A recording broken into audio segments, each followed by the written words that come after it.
Our next guest, Michael Mjaaseth, joining us, the Big 12 Golfer of the Week, helped out the Sun Devil team finish third in Hawaii. Michael, it's Bauer, it's Brady. Thank you so much for taking some time on a, I guess, not so busy Saturday since you guys don't have a competition play this weekend. We appreciate you taking some time for us. Yeah, thanks for having me on. I really appreciate it. And yeah, it's a good time. Michael, Brady here, and I got to ask you something before we get into the golf. Being from Norway, do you have a pair of cross-country skis and a gun? And are you a biathlete? I love skiing. I do own a pair of cross country skis. I do not own a gun, That's awesome. but maybe in future. Are you watching the Winter Olympics? I mean, the Winter Olympics are very, very, very, very popular in Norway, correct? Yes, I have followed some of the results, but it is kind of tricky being over here, and the coverage is not that great. I feel like over here in the U.S. I'm definitely missing some of the races, and especially the skiing parts is kind of what I'm most interested in. So are you more of a downhill guy or a cross-country guy? I used to be a competitive downhill racer, kind of before I got into golf. So I like both, but if I had to choose, I would probably choose the downhill skiing. Yes, for sure. Is there any carryover on skills, on mindset, on the mental approach from being a competitive downhill racer to being an elite college golfer? That's a tough question.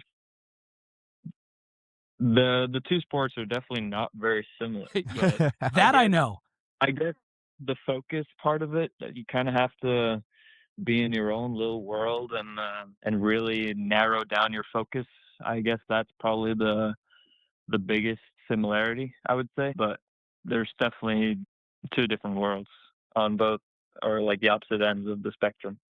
You know, so I mentioned ASU golf, and you had a great showing yourself individually. The Sun Devils finished in third in Hawaii. You're off for a couple weeks before you get going and head down to Cabo.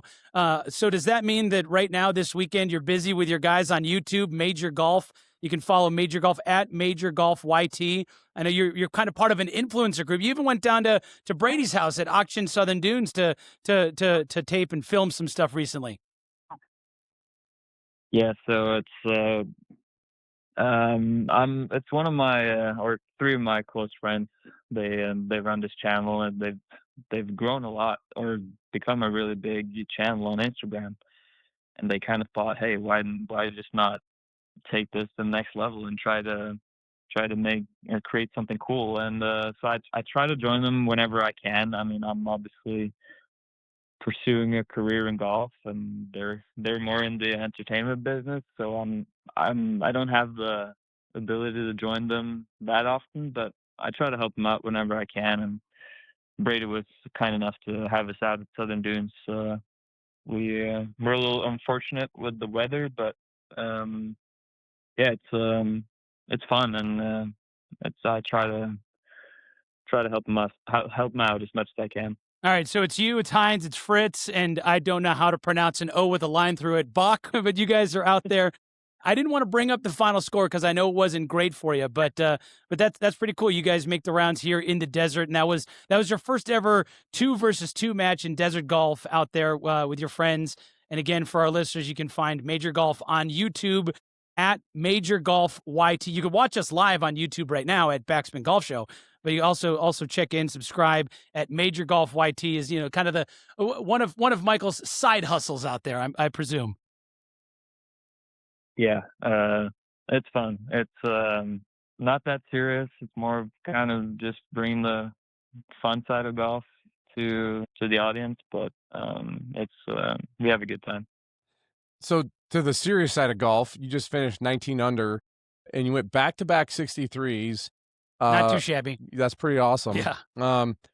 I've seen a lot of golf and did a little bit of coaching. So, when someone goes out and shoots a low round like 63, typically you see a bounce back the next round. You very rarely see people put back-to-back rounds that low together. What was your mindset going after round one, coming out shooting 63, and what was your mindset going in to round two to be able to pull off another 63 right behind it?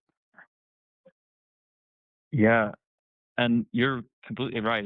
It's tough to follow up a low round, and I've kind of had that issue before. Like I shot a bunch of low rounds, um, but it's hard to follow up a super low round with another solid round. So I really tried to just kind of not think about that first round too much and kind of just try to give myself a fresh start and kind of focus on my process goals for that second round.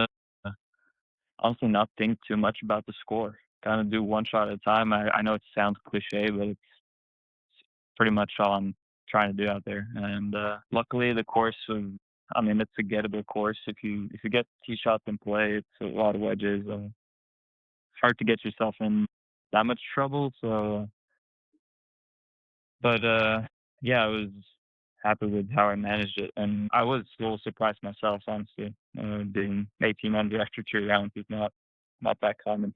Talking about goals, Michael, I mean, I know there's team goals obviously with the Sun Devils and you know, the teams was off to a good start in the fall and now off to a good start this spring. Um, I think we got you ranked in the top 10, 7th, somewhere in that ballpark. But you're also ranked, you've also continually moved up PGA University rankings. And I don't know if you keep an eye on that or not, but you moved up to 8th recently. Do you keep an eye on PGA University? Is that part of anything? Is that kind of I'm secondary to the team, but is that in the back of your mind?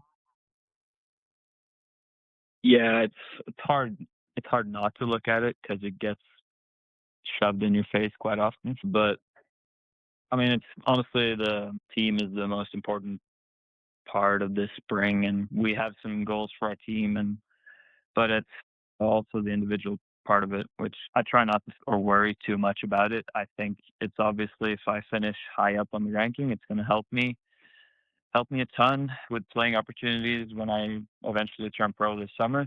But it's I try to not worry too much about it. I think if I just play good golf, it's going to sort itself out. And if I get out on tour next year or in 3 years, not like the biggest deal. So I just try to not worry too much about it and put too much pressure on myself. Try to have a little relaxed approach to it, and I'm sure it's going to figure itself out All right, in so the end. So, Michael, you mentioned, you just said when Brady said about the PGA Tour U rankings, you said, yeah, it's kind of shoved in your face quite often. How is that? Is that just friends that see it like on Instagram or on social media? You get a TikTok from, just a bunch of friends. I mean, how is it constantly, as you just said, kind of shoved in your face?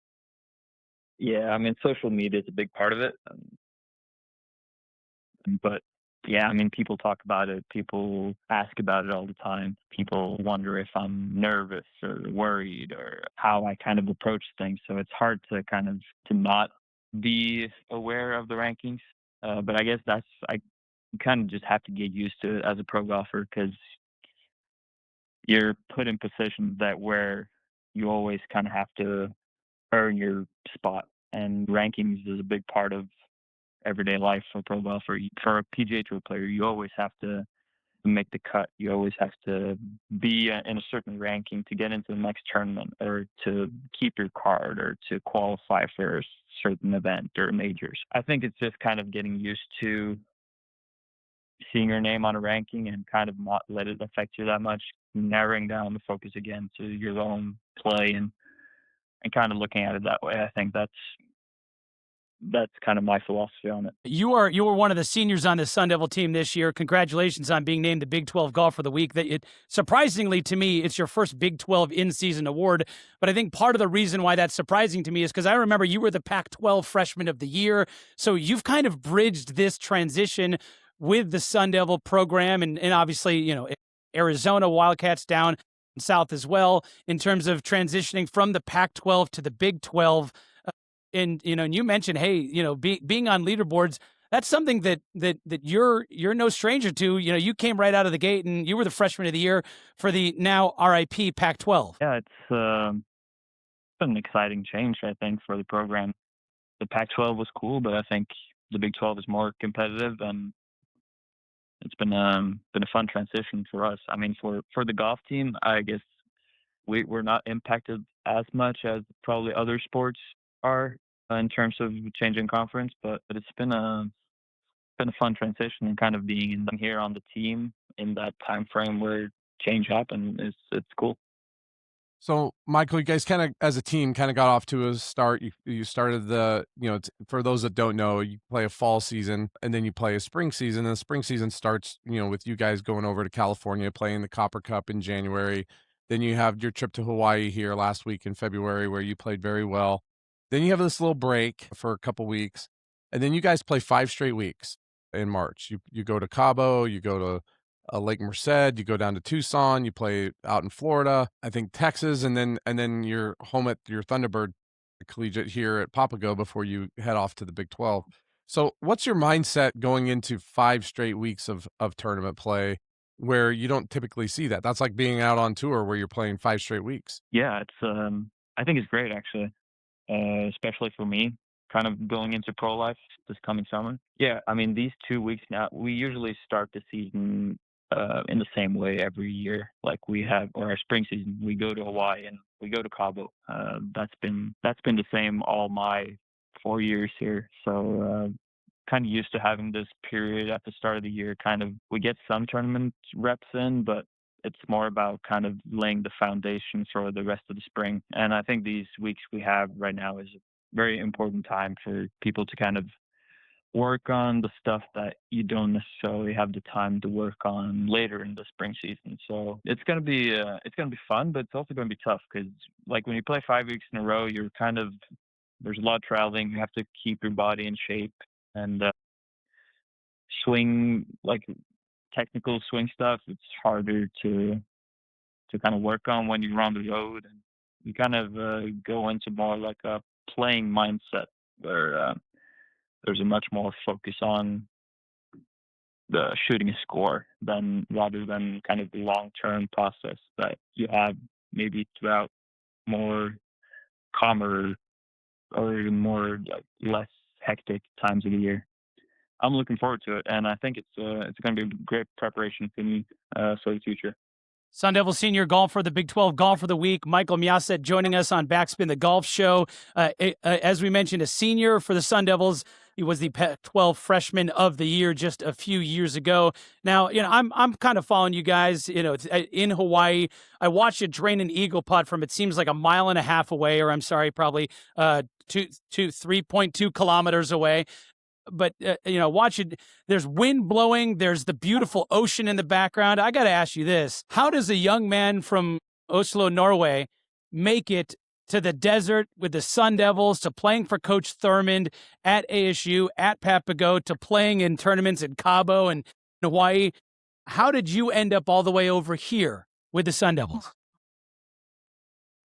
Well, I always had the goal from when I was young to kind of going over to the U.S. play college golf because I believe that that was kind of the best pathway to developing my golf game to the pro level and reaching my potential. So it's a fun story actually. Coach Thurman watched me play over in the Czech Republic for the first time. That's kind of where we kind of established our relationship and started talking. And then at the beginning of our conversation, it didn't really look like it was going to work out for me to come over here, but it's a spot opened up on the team, and I got the opportunity to come over, and which I mean I've heard ASU it's a big famous golf school and known to producing some of the best talent in the world. So ASU was always on my radar and always my top pick. So when I got the chance, I jumped on it, and yeah, it's been a great experience and probably the best outcome that I could have ever asked for. It's been great. So out of curiosity, you mentioned he first watched you in the Czech Republic. Was that back when you won the European Young Masters and beat some guy named Jose Le Ballester, who also played at ASU? Was that tournament in the Czech Republic when you first got to know Coach Thurmond? Yes, that's correct. So the final group was me, Josele, and FIFA Laupaki, which FIFA is a teammate of me here at ASU too. and he's playing in the Masters later this Yeah. year. That was a great recruiting trip for coach, and yeah, it's kind of weird how those things turn out, but it's yeah, you're right. That was a tournament. That is, as you put it, that's not a good. That is a great. That's an elite level recruiting trip for Coach Thurmond. And I know you didn't want to mention it, but a little humble brag as you did win that European Young Masters back in 2019 ahead of FIFA and Jose Le Ballester, who's now on Live. Michael Mjaaseth, we wish you the best with the Sun Devils. As you referenced, going pro in the summer, wherever that may be for you, whatever pathway that may hold as well. And we appreciate your time this Saturday morning. Thanks so much. Thank you so much for having me. I really appreciate it. There you go. Sun Devil senior Michael Mjaaseth, the Big 12 golfer of the week. Back-to-back 63s, Brady. Not too shabby in Hawaii with blustering winds. Yeah, and Michael's just he's just a great person. He's a great guy. Got to spend a little time with him when we went over to the Copper Cup, and he's an easy guy to have a conversation with. He's just that kind of laid back, relaxed, fun guy just to sit there and have a good conversation with, like him. And for the record, right now, Norway leads all countries in medal count. They have 20 medals, which is more than any other country out there. So shout out to his homeland, Norway dominating. We'll see how they hold up. They obviously dominate in the Nordic sports. I didn't think of him being a downhill skier. That's kind of cool. A competitive downhill racing skier. Yeah. I mean, that's full gas all the time, no control. And obviously, you asked him the question about how does that transition to golf. I mean, if at all. I mean, you've got to kind of be a little bit more tactical on a golf course, where downhill skiing, you're just like, how fast can you get to the bottom? Exactly. No brakes. All gas, no brakes. Let's go. This is a different mindset. He said that. It's a pretty different mindset, pretty different sport. Yeah. Yeah. I'm just, I'm partial to the winter sports that you don't see very often, like, biathlon or curling. I need to really have curling in my life more than once every 4 years. There's a curling club in Tempe. We could just go curl. We need to start. Let's make it happen.